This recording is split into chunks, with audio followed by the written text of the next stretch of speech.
What is up, guys? This is Pinzo back with another video today, and what I have for you guys is some more OverPrime. This isn't going to be just gameplay. This is a video going over what I think the issues with OverPrime are. Now, OverPrime as a whole, it's a pretty fun game. I'm not going to lie. I enjoyed myself while I was playing it for the most part. Has some Paragon feel to it. Do I think that it's going to be like the end all be all of video games? No, I played it for a couple hours and then I was kind of done with it. I got a little bored. I stopped playing. Obviously, if you guys played it and really liked it, then great. I'm glad you guys enjoyed it. You guys still got another day and a half to play it. So by all means, go play some more.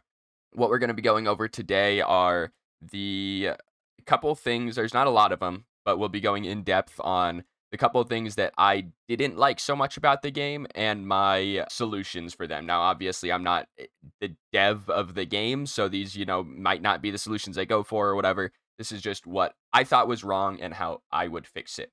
If you guys agree, disagree, let me know in the comments down below. But without any further ado, we're going to jump right into it. Next up is the game length. And this is not necessarily how long it takes for a game to end, but the length of the phases within the game. First of all, laning is really long. It takes 10 minutes, about 10 minutes to get your first item online if you don't have any kills. So if you haven't died, if you haven't killed anyone, if you're just farming creeps, it takes about 10 minutes to get an item online. Now, this is pretty ridiculous if you do the math, and it takes 60 minutes to hit full build, which is a really long time. I don't want to have to wait 60 minutes in a match to hit full build. And even if you're not winning a game at full build, if it takes 4 items to win a game, it's taking you 40 minutes to finish a game. To me, the map that they have made emphasizes a faster playstyle with a tower inhib core setup rather than two towers and travel mode and a fairly short map, meaning lane to lane is pretty short. With travel mode, you should be able to rotate a lot. You should be able to fight a lot. The game should end quickly. It doesn't, however. Most of my games have lasted, 35, 40 minutes. So, my solution to this is to increase gold basically across the board by like 20%, by a decent margin. You want gold to be fast. You want your people to be able to hit this late game where they can one shot people, where they can play the game, where they can play this team deathmatch style of game, and just let them play the game. It makes it fun when you can get those items online and you don't have to wait 45 minutes to do it. The other thing I would do is equalize farm across the map. Currently, if you're playing jungle and you're not very good at your jungle pathing, you will be incredibly far behind. I've had games where I'm playing mid lane and I'm level 9 and the enemy jungler is level 4, which is ridiculous. That just shouldn't happen. You should not be able to get that far ahead against a jungler. Obviously, if they're just like AFK, then yeah, sure, you can be that far ahead. But if I'm playing jungle and I'm pathing fairly well, I'm farming fairly well, by the time I get my ultimate at level 6, the enemy solo laner is probably level 9, which is just kind of unfair. They're also probably ahead of me in gold. That's just kind of how it works. It just doesn't feel good, especially as a jungler. In some other positions, it sort of makes sense. Like support, obviously, your support's going to be a little behind. The rest of the lanes, the mid and the solo lane specifically, just seem to get really far ahead for no reason. So if you even that out a little bit and increase everything, I think the game will feel better. It'll make it faster and it'll make it more fun, in my opinion. All right, next up we have crowd control. Now, this is specifically how crowd control feels really bad to get hit with, and how you kind of make that feel better to get hit with. Crowd control doesn't have to feel bad to get hit with. Obviously, it is bad to get hit by it because you're getting stunned or you're getting hard CC'd. That is bad, but it doesn't have to feel so bad. For me, the number one thing this stems from is lack of skill on crowd control abilities. Steal ult, really fast, big AoE, ginormous knockup. Muriel, stun, impossible to miss. Countess ult, literally auto locks. Kalari ult, literally auto locks. Kalari dash, auto locks. Countess teleport has a slow on it, auto locks. Gideon ultimate is really, really buggy. If you're ever below Gideon during his ultimate, it makes you kind of feel like you're having a seizure, is kind of what it feels like. Steel charge makes you launch across the map. Doesn't feel very good to get hit by a dash and get sent 3/4 of a lane. That doesn't feel good. I think the way that you kind of make these feel better is to accentuate skill. Make Muriel's stun harder to use. Make Countess have to track someone during her ultimate or something like that. Make Kalari have to place her dash on the ground somewhere to get the root on it. Make Countess have to place her dash on the ground somewhere so that she can actually teleport to someone. Uh, Kalari ultimate, make it single target, make it a cone, make it a smaller cone, make it something that you actually have to aim at someone, make it only stun for half of a second, and then do damage for 2 seconds so that you can walk out of it. That kind of stuff would make the game feel better to play against. If you're looking at like Twin Blast's ultimate, it's listed as a knockback, but the way that it stutter steps you as you get hit by it makes it feel the worst. To me, that's probably the worst culprit is Twin Blast ultimate because it feels horrible to get hit by. It says it's a knockback, but while you're getting knocked back, you can't move, you can't dash, you can't shoot back. You just sit there getting stutter stepped, and it feels like you're getting jab locked against a wall in Mortal Kombat, or you're getting wall comboed in Tekken, or you're getting jab lock reset in Smash. It feels really bad. It feels like you lose total control of your character, and to me, that's the issue. How it feels matters a lot more than what it actually does. So to me, you need to take those and either add skill to those abilities or tone them down. I think those are kind of the two options. If you want Steel Ult to be a giant AoE that dunks really really fast, lower the knockup. Take it down, half distance so that you're not knocked up for 12 seconds, you're knocked up for 3. That kind of thing where if you want it to be a large ability or an easy to hit ability, then lower its effectiveness. All right, the last thing that we have to go over is going to be it's kind of a combination. I'm going to call this time to kill, but realistically this is going to go into reactivity and skill use within the game. So, before we get in, I'm going to be comparing this to some better games, so just strap in for that. And I know that you guys are going to be like, "Oh, well you're comparing this to AAA games." Like, yeah, obviously OverPrime is not there yet, but if it wants to be, it needs to change some things, in my opinion. I don't think it'll survive in the state that it's in, trying to become a AAA game and have a solid player base. I don't think it'll be there. So this is obviously not a direct comparison. This is what can OverPrime learn.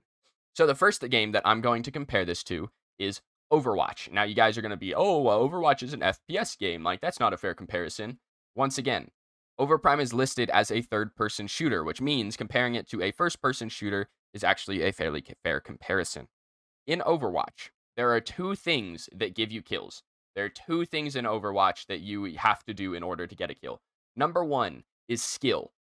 Hitting a headshot with Widowmaker, tracking someone as Soldier, blinking and pulse bombing someone as Tracer.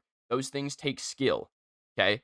Not all of them take a lot of skill. Those of you that are already typing comments about Bastion, not all of them take a lot of skill, but the ones that are gimmicky are often easy to play against. The other thing that you can do to get kills in Overwatch is have setup. That means a Mercy damage boost, a Baptiste window, an Ana sleep dart, a Rhine earth shatter. Those things set up kills. They make it easy to get kills. Now, those two things are both marginally present in Overprime. In Overprime, does it take skill to get kills with Countess? Not really. You press Q to teleport to someone. It's an auto-locking teleport, so you just aim in someone's general direction to teleport to them. And then you press R, which is, once again, an auto-locking ability that stuns someone for 2 seconds and does 80% of their HP. So tell me what part of pressing Q and then pressing R takes skill, because I don't see it. Same thing with Kalari. You press E, which roots someone before you even teleport, it roots them, and then you're there. And then you press R, which kills them. What part of that took skill?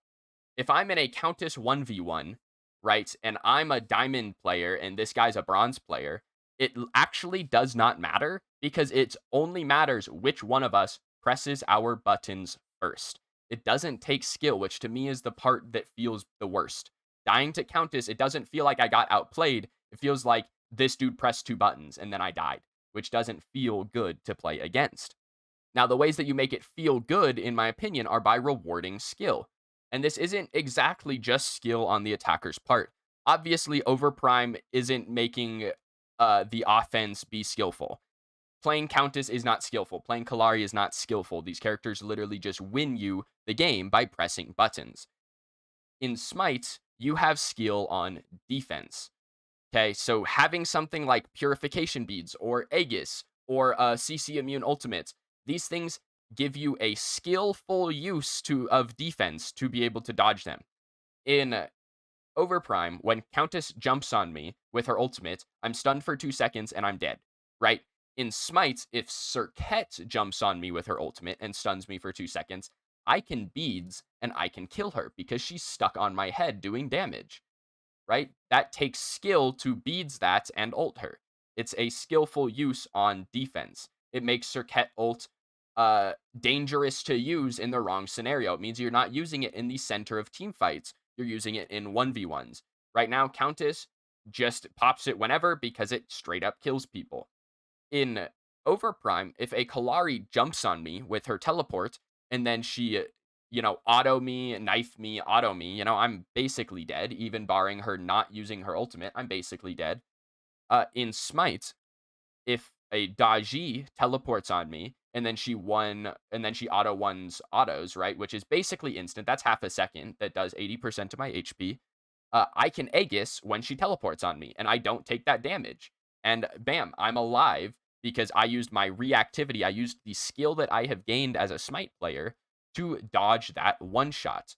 To me, that is something that Overprime can do. If they don't want to put skill on offense, you can put skill on defense. Give the person who's being attacked a way out. Give them something they can do skillfully to play the game better than their opponents. Because right now there's no option for that. There's no way to not get killed by a Kalari when she teleports on you. If I have 150 ping, I'm never ever going to flash out of a Kalari ultimate before it goes off. It's just never ever going to happen. Whereas in Smite, if I play against Loki for 100 hours, I can get really good at dashing away when I hear him ult. If he ults me, I can beads and dash, or I can Aegis, or I can jump away, or I can turn on him and ult him if I have a CC immune ultimate. It's one of those things where it takes skill to be able to do this, and I'm rewarded for it. I'm rewarded for it by not being one shot by Loki. Whereas in Overprime, there's no counterplay for that. You just die, and by there being no counterplay, it makes it not fun. It makes it feel really bad to lose to. It makes you feel like you're losing to someone who isn't good enough to kill you, which is the part that to me is the worst. When you're losing to people who are worse than you, it makes you feel like the game's not fun because you know that this guy's not good and yet he's being rewarded for not being good by having auto locking abilities that do all the aiming for him, that do all the damage for him. He insta kills you. Whereas if you're playing carry, you actually have to aim and like hit auto attacks and stuff like that, which is something that these other characters just don't have to do. But that's all I've got for you guys. This video went on a little bit longer than I expected. I kind of thought this would be quick, which I don't know why. I knew that as soon as I started about the third section that I was going to end up ranting a little bit. So hopefully you guys didn't mind too much. If you guys watched till the end, please do be sure to leave a like and subscribe if you guys enjoyed the content. Of course, I will keep making Overprime content. I'll be covering it as they come out with new stuff. I'll be covering Predecessor and Fault as they come out with new and impactful stuff as well. So if you want to see that, make sure to like and subscribe here. If you guys agree, disagree with anything I said, let me know in the comments. I'm curious what you guys thought of Overprime. Now that you guys have gotten to play it, did you like it? Was it fun? Do you guys agree with what I said? Do you guys think that I'm dumb? Let me know in the comments. I'm really curious what you guys think. But that's all I've got for you guys today. So as always, thank you guys for watching so much. I've been Pinzo. This video's Dunzo. Thank you guys for watching, and I'll see you guys in the next one.